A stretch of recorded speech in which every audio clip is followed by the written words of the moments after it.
Dr. Watson, would you kindly close the door behind you so that we can limit the price of your carelessness to merely hours of work rather than days? My apologies, Mr. Holmes. I found myself rather taken aback. I saw tidier houses in war-torn Afghanistan. Are those my surgical needles? I ran out of tacks and the matter required immediate attention. Was that my supper? Plainly not, for I was the one who ate it. I set it aside for this evening. And for that I am grateful. Is that my bed? Watson, since you've proven yourself a master of observation, might I ask you to apply your skills to a more pertinent question? Namely, the whereabouts of today's newspapers. They are the key to everything. The newsboy is usually reliable. Medically speaking, I often find that the key to everything is good sleep. In a bed. Your papers are here, on the table.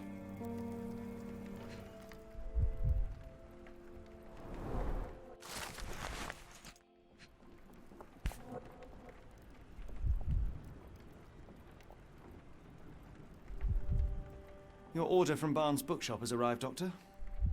Barnes insists on delivering the books to our door, even though we could easily walk to his shop. That's good service.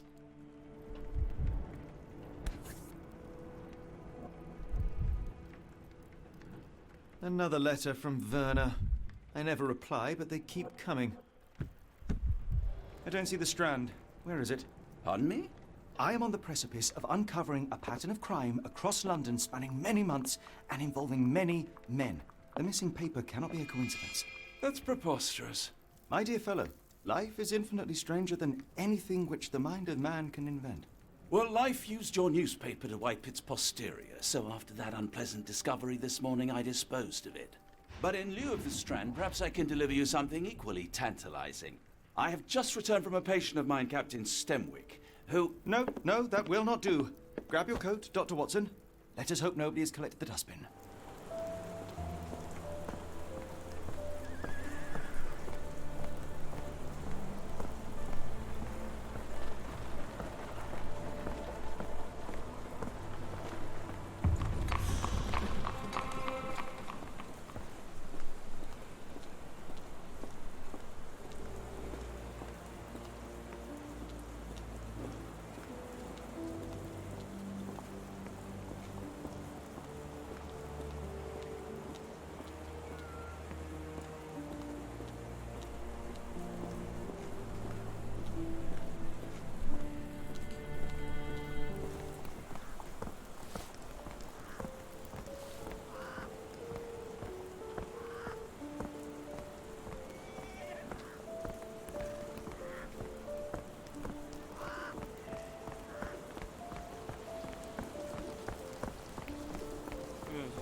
You were mistaken, Dr. Watson. The paper was indeed dirtied, but not how you implied. It's potting soil. A cactus spine. If it gets in your skin, it's awfully tricky to remove, and when laced with poison, the perfect assassination tool. See, Watson?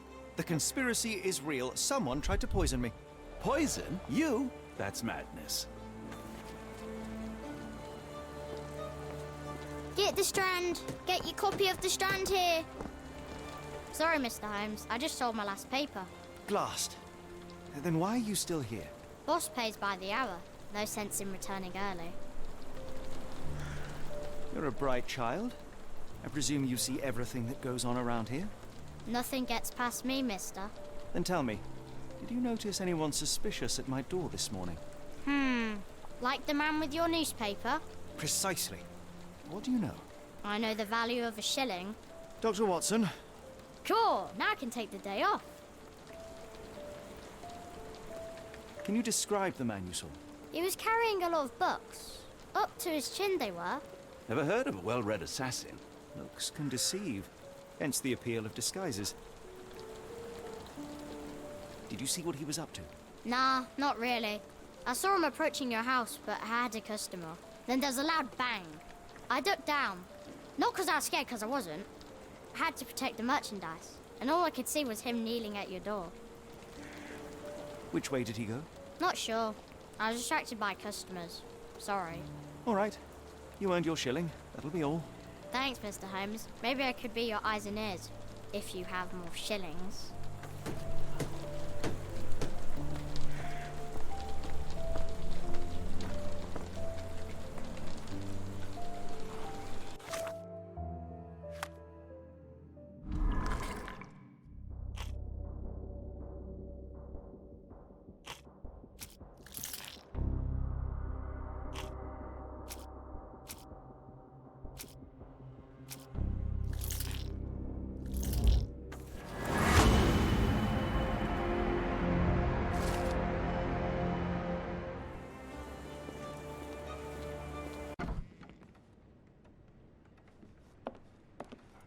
Do you even have enemies that would want to kill you? Okay, perhaps from Cordona.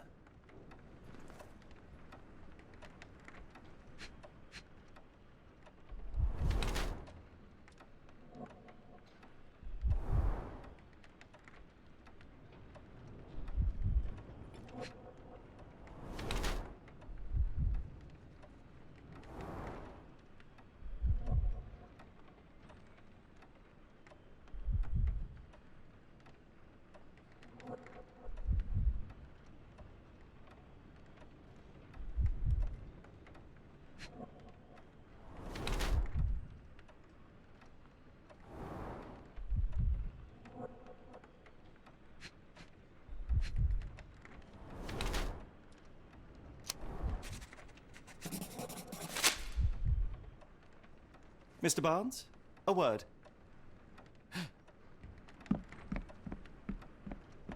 Ah, for goodness sake.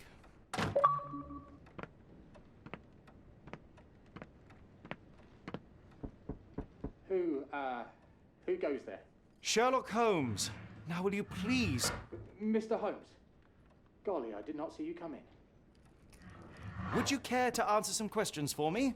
Well, I wish I could, but I am deep in the weeds with work. How about we reschedule in a month or two? Come now, Mr. Barnes. It will only take a moment. No, really deep in the weeds with important things. Well, help yourself to any book. Just take it and pay later. I trust you, Mr. Holmes. Barnes doesn't seem like himself. Why is he acting this way? You're asking the right questions, Doctor. Let's find a way to coax him out. The ladder is broken, recently, judging by the freshness of the wood. I could hardly imagine anything more macabre.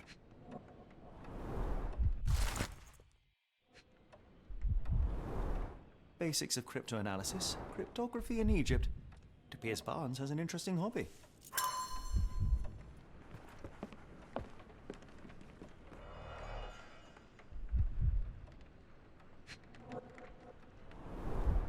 In the language of Mycroft's secret agents, it's a sign. Dried flowers are replaced when the job is done. I wonder who the recipient is. An improvised stand, but it does make the flowers more visible.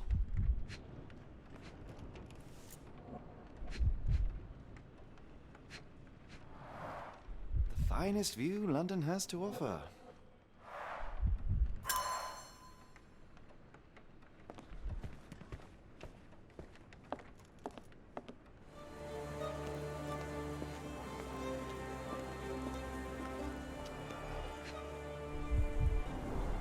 Encouraging people to stop and smell the roses? Our national emblem. God save the Queen. It must take patience and care to produce a bloom so beautiful. I imagine so. I merely sell them. A familiar spine? Is this what I found in my dustbin?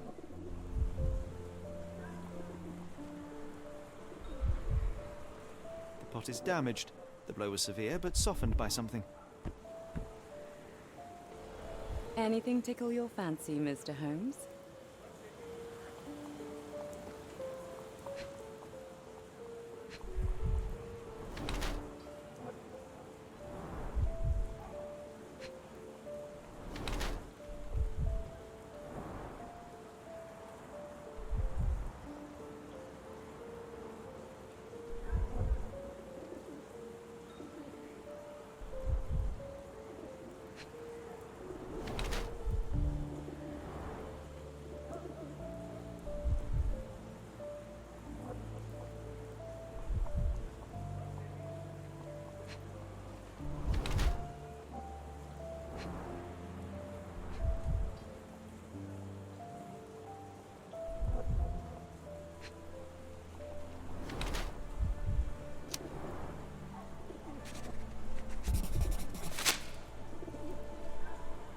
My condolences, Mrs. Fleming.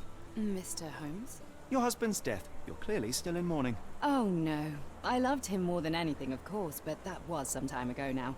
Life goes on. A lesson we all learn, one way or another.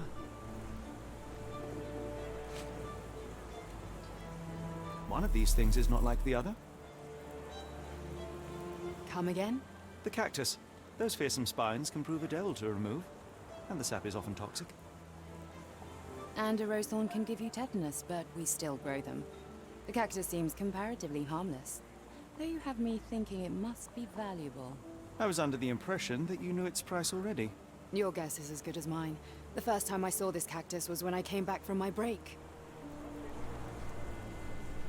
What do you make of the flowers in Barnes' shop window?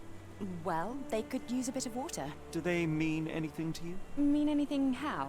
I'm not sure I follow, Mr. Holmes. Why do you think they're there? Are you suggesting the flowers are for me? It seems likely, does it not? Oh, I hope you're right. Are you familiar with Mr. Barnes? Yes. No, not really. Well, in a way. What on earth does that mean? I know who he is, of course, but we haven't shared much more than a look. A look? Yes. Each morning I go for a walk in the park with my dog, and most days I spot Mr. Barnes there with his new puppy, so we see each other. Actually, we once met briefly while our dogs played. He was quiet and seemed unsteady as he approached, but since then, we've never spoken. I often see him staring through the shop window. Sometimes I wonder what he thinks about that would etch such longing onto his face.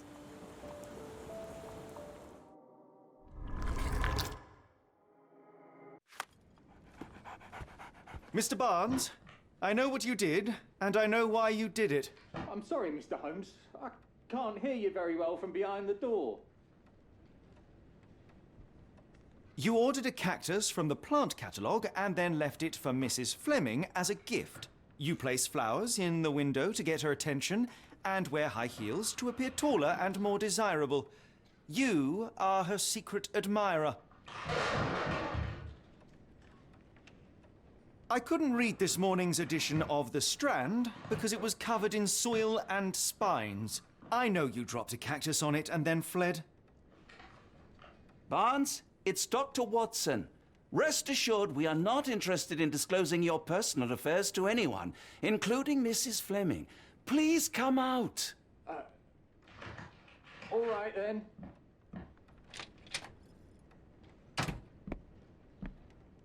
So, you know what happened then? I was on my way back from the post office, having picked up the cactus and some books.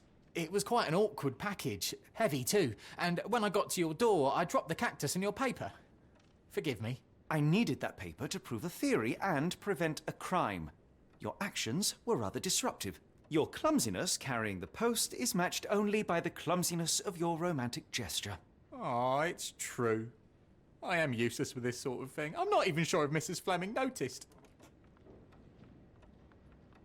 As in most things in life, truth is the answer. Cease with the abstruse signals and anonymous gifts, and simply talk to the woman.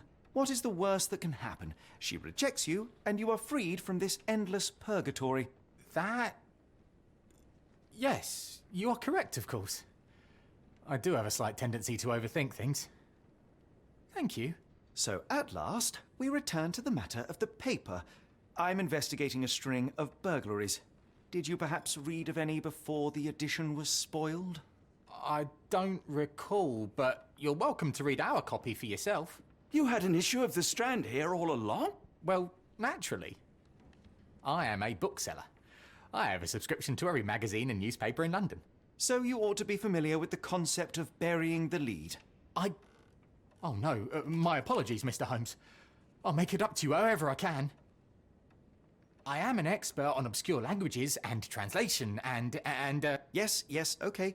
Just give me the paper. Come, Dr. Watson. Let us put this matter behind us. Farewell, Mr. Barnes. I hope to hear good news about you and Mrs. Fleming.